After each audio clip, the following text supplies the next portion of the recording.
RJD और कांग्रेस में हो गई भिड़ंत। आरजेडी नेता ने कांग्रेस नेता पर कर दिया पलटवार। महागठबंधन में मिल गया टूट का संकेत। कांग्रेस को बता दिया महागठबंधन का बोझ। दोस्तों नमस्कार, मैं हूं आपका दोस्त एसके चौधरी। आखिरकार आरजेडी और कांग्रेस के बीच भिड़ंत हो ही गई है।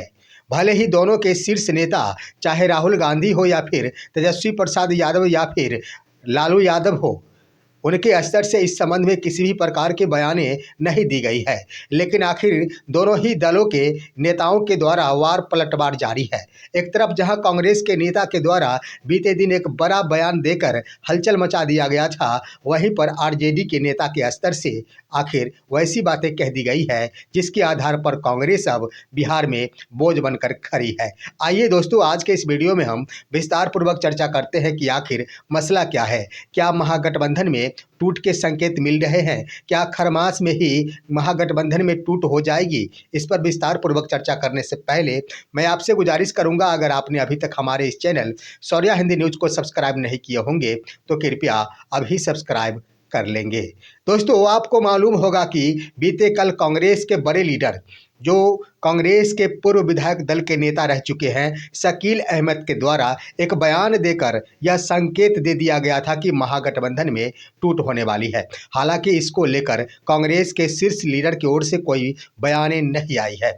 यहां पर मैं बता देना चाहूँगा कि राहुल गांधी नहीं चाहते कि महागठबंधन से आखिर कांग्रेस की बिखराव हो, परंतु यहाँ पर आखिर कार्यकर्ताओं और नेताओं जो पार्टियों को संभालते हैं, उनके स्तर से ही अगर कांग्रेस का रास्ता अलग करने की बातें की जाती हो तो फिर आरजेडी के नेता क्यों पीछे रहेंगे, जिसका जवाब देते हुए आखिर आज आरजेडी के प्रवक्ता उन्होंने बड़ा बयान दे दिया है। मृत्युंजय तिवारी की ओर से एक बयान देकर कांग्रेस को महागठबंधन का बोझ बता दिया गया है। उन्होंने कह दिया कि आखिर बिहार विधानसभा के चुनाव में 6 सीटें जो कांग्रेस को प्राप्त हुई, वह कांग्रेस के अपने बदौलत नहीं, सभी के सभी आरजेडी के वोट बैंक के बदौलत प्राप्त हुए। साथ ही साथ उन्होंने कह दिया कि अकेले अगर बिहार में कांग्रेस चुनाव लड़ती है तो कांग्रेस की अस्तित्व ही समाप्त हो जाएगी। बातें यहीं पर समाप्त नहीं हुई दोस्तों, मृत्युंजय तिवारी के द्वारा और भी बातें की गई।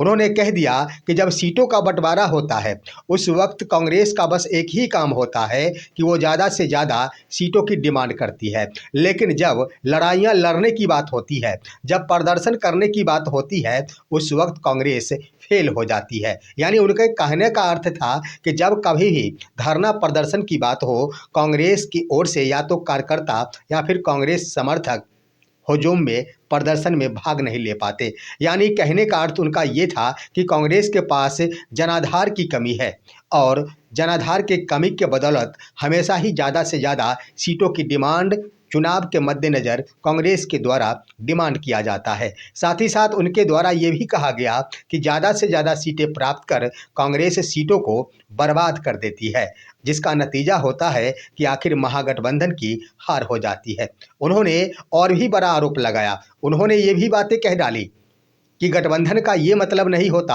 कि सिर्फ व सिर्फ एक दूसरे के ऊपर हार का ठीकरा फोड़ा जाए। उन्होंने कहा कि गठबंधन का उद्देश्य होता है सांप्रदायिक ताकतों को रोकना, और यहाँ पर सांप्रदायिक ताकत को रोकने के बजाय हार का ठीकरा एक दूसरे पर फोड़ देना कहीं से उचित नहीं है।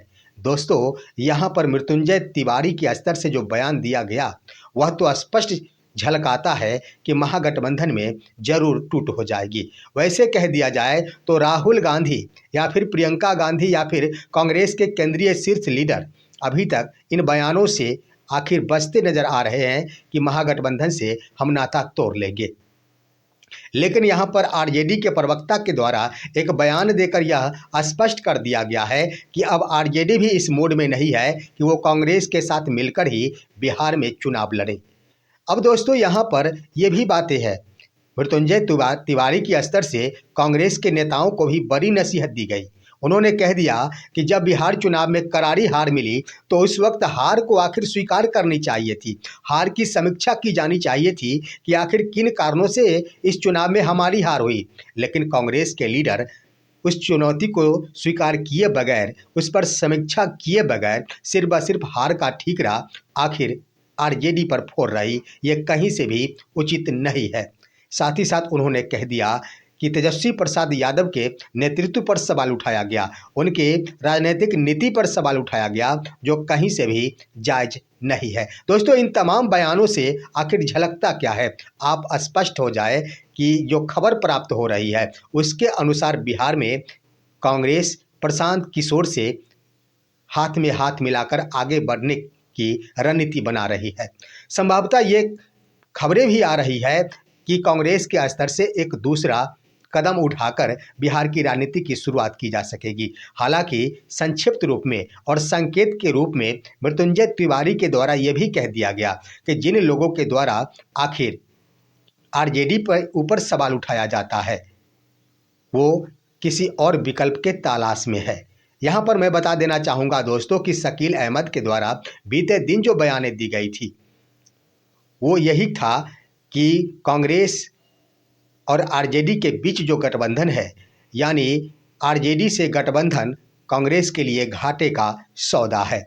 यही बातें आखिर तूल पकड़ ली और जिसका पलटवार करते हुए मृत्युंजय तिवारी के द्वारा कह दिया गया कि जिन भी व्यक्ति के द्वारा ये बातें की गई है वो किसी और विकल्प के तलाश में है। यानी स्पष्ट रूप से जो खबरें प्राप्त हो रही है कि प्रशांत किशोर से हाथ में हाथ मिलाकर कांग्रेस बिहार की राजनीति की शुरुआत करने के मूड में है और कांग्रेस एक नई रणनीति के तहत खुद ब खुद अपने दम पर बिहार में अपने अस्तित्व को बढ़ाने की ओर कदम बढ़ा रही है, जिसके अंतर्गत दोस्तों ये भी खबरें आ रही कि अब कांग्रेस अपने ढांचागत परिवर्तन पर भी विचार कर रही। दरअसल कांग्रेस के स्तर से जो रणनीति बनाई जा रही है उसके अनुसार सामान्य वर्ग, साथ ही साथ अल्पसंख्यक और SC/ST इन तीनों को मिलाकर राजनीति की शुरुआत करने की बातें हो रही।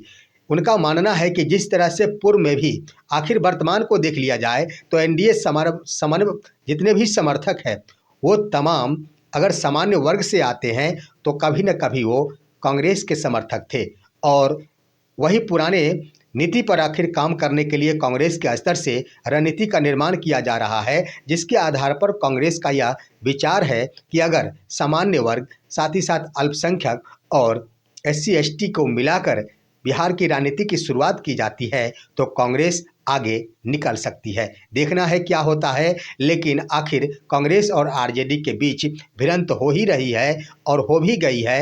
मेरा तो मानना है और खबरें भी चल रही है कि इसी खरमास में महागठबंधन से कांग्रेस अलग हो जाएगी। दोस्तों, इस पर आप क्या कहेंगे? अपनी राय कमेंट के माध्यम से दीजिए। हमारे इस वीडियो को ज़्यादा से ज़्यादा लाइक और शेयर कीजिए और आप दीजिए अपने दोस्त को इजाज़त। हम फिर मिलेंगे आपसे अगले वीडियो में, तब तक के लिए नमस्कार।